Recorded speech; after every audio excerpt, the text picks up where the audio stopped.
আজ ফেব্রুয়ারি মাসের 22 তারিখ।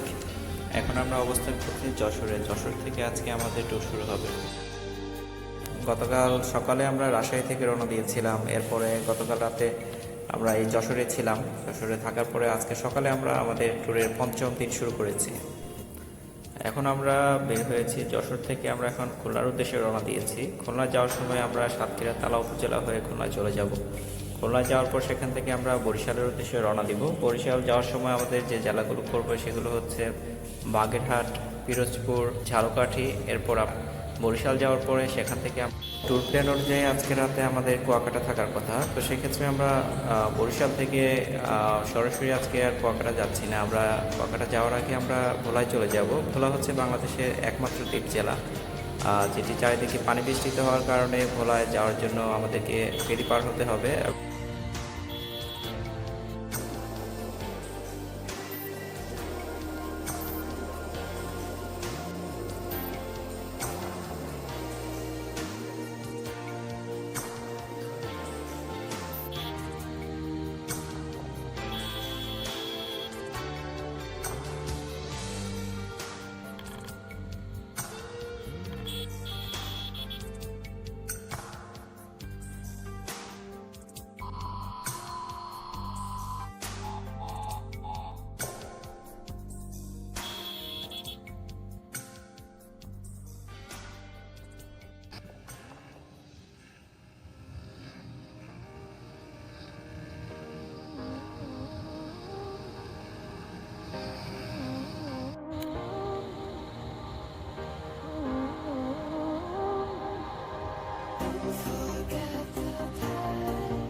It's only now, now or never, now, now, forever, now, now or never, or never.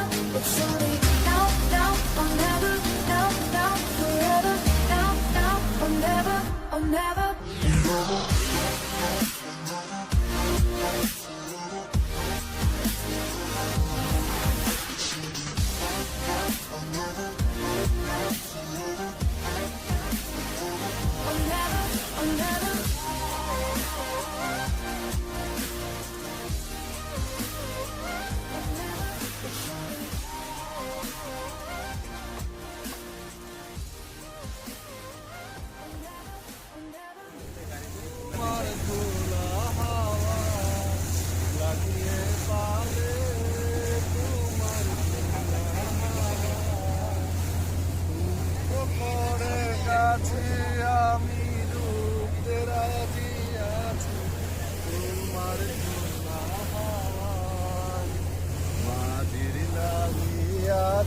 জাগি সকল রাত্রি বেলা, প্রেমগুলো যে আমায় নিয়ে করে কেবল খেলা।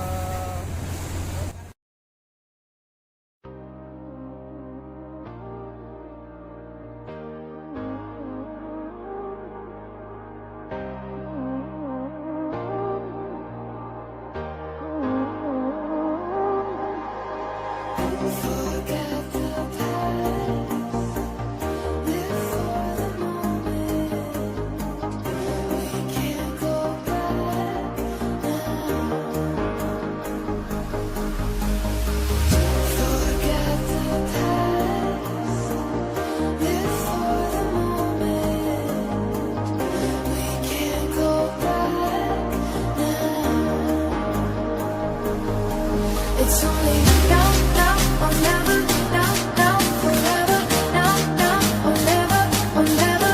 It's only now, now or never, now, now, forever, now, now or never, or never.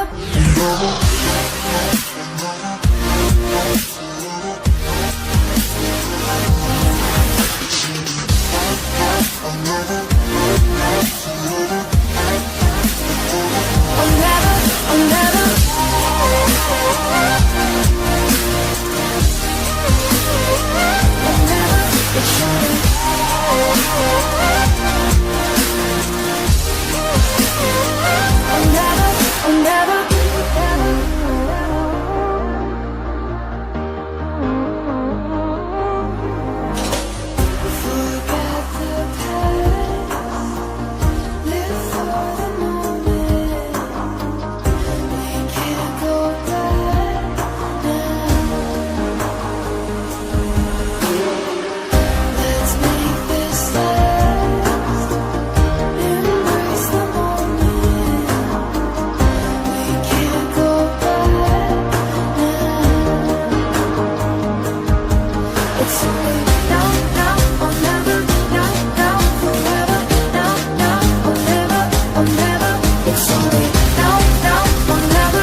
এখন আমরা রয়েছি বরিশাল শহরে যে কীর্তনখোলা নদীর উপরে দপদপিয়া ব্রিজ রয়েছে, সেই দপদপিয়া ব্রিজের উপরে রয়েছি আমরা।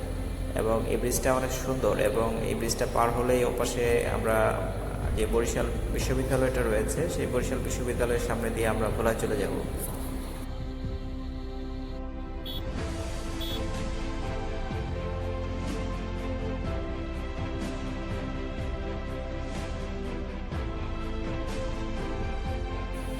আমরা এখন বরিশাল শহরের যে হিরন পয়েন্টটা রয়েছে, সেই হিরন পয়েন্ট থেকে আমরা বরিশাল ভোলা যে হাইওয়েটা রয়েছে, সেই হাইওয়ে দিয়ে আমরা এখন যাচ্ছি লাহারহাট যে ফেরিঘাটটা রয়েছে, সেই ফেরিঘাটের দিকে। ভোলা হচ্ছে বাংলাদেশের একমাত্র দ্বীপ জেলা, যেটি মেঘনার মোহনায় অবস্থিত, এবং এর চারপাশে পানি পরিবেষ্টিত হওয়ার কারণে বরিশাল থেকে ভোলায় যাওয়ার সময় একটা অংশ ফেরিতে পার হতে হয়। বরিশাল থেকে ভোলার সড়ক পথে দূরত্ব হচ্ছে প্রায় 45 কিলোমিটার। এর মধ্যে এই 45 কিলোমিটারের মধ্যে মাঝখানে একটি অংশ আমাদেরকে ফেরিতে পার হতে হবে, এবং ফেরি পারাপারের জন্য একটা সমস্যা হচ্ছে যে ফেরিগুলো প্রায় 2 ঘন্টা পর পর ছাড়ে। সেক্ষেত্রে এমনও হতে পারে যে আমাদের হয়তো ট্রলারে করে যাওয়া লাগবে।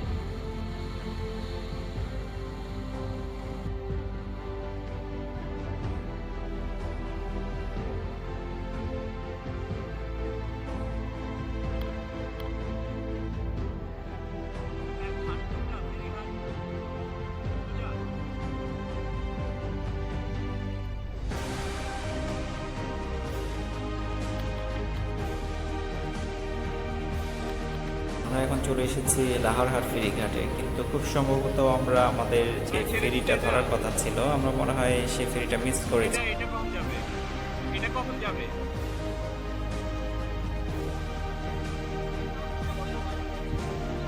ও, আচ্ছা, এরপরে ফেরিটা কতক্ষণ পরে ছাড়বে? 8-10টা গাড়ি করবে, তাই তো? আধা ঘন্টা বাইরে 4টা বাজবে।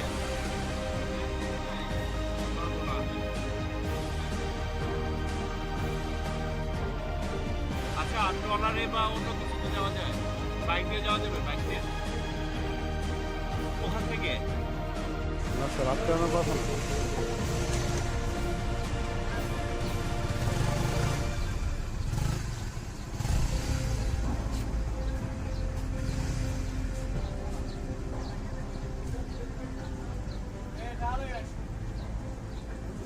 এই লাহারহাট ফেরিঘাট থেকে ভেদুরিয়া ফেরিঘাটে নামিয়ে দিবে, এবং সেখানে আমরা আজকে গিয়ে দুপুরে যেহেতু খাওয়া দাওয়া করিনি, দুপুরে খাওয়া দাওয়া করার পরে আমরা সেখান থেকে আবার ট্রলারে অথবা ফেরিতে করে রওনা দিয়ে আবার পুনরায় বরিশাল চলে আসবো।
হইয়া আমি দেশান্তরী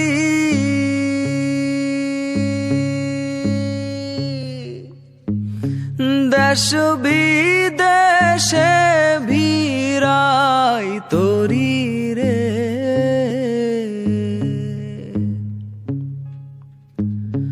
নঙ্গ ফেলি ঘাটে ঘাটে নঙর ফেলি ঘাটে ঘাটে, বন্দরে বন্দরে, আমার মনের নঙর পইরা রইছে হায়রে সারেং বাড়ির ঘরে।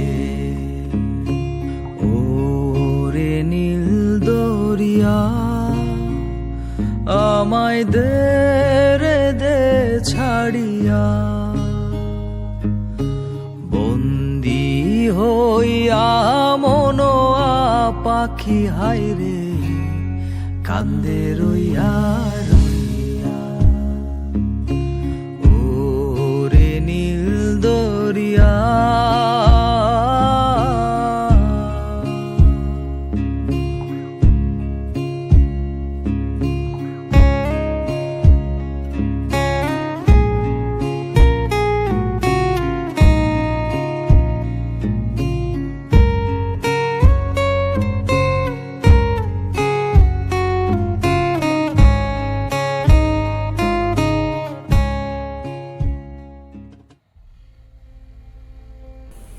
বরিশাল শহরে চলে আসতে আসতে আজকে প্রায় সন্ধ্যা হয়ে গিয়েছে। এখন আমরা বরিশাল থেকে কুয়াকাটার উদ্দেশ্যে রওনা দিয়েছি। আমাদের জানা মতে বরিশাল থেকে কুয়াকাটায় পৌঁছাতে প্রায় 3 ঘন্টার মতো লাগবে এবং আমাদের সামনে বেশ কয়েকটা নদী পড়বে, কিন্তু নদীগুলোর উপরে বেশিরভাগ জায়গায় এখন ব্রিজ হয়ে গিয়েছে এবং খুব সম্ভবত একটি জায়গায় শুধু ফেরি পার হতে হবে।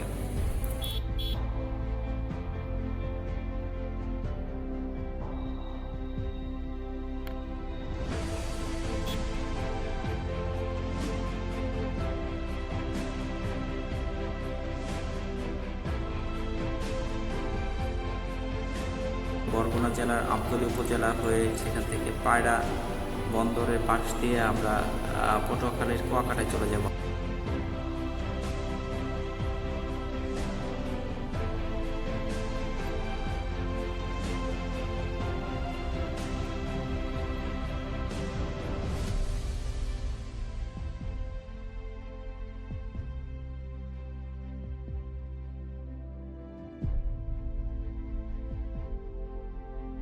আজ রাতে আমরা কুয়াকাটায় অবস্থান করব এবং আগামীকাল সকালে উঠে আমাদের ট্যুরের 6ষ্ঠ দিনে ঢাকার উদ্দেশ্যে রওনা দিব কুয়াকাটা থেকে।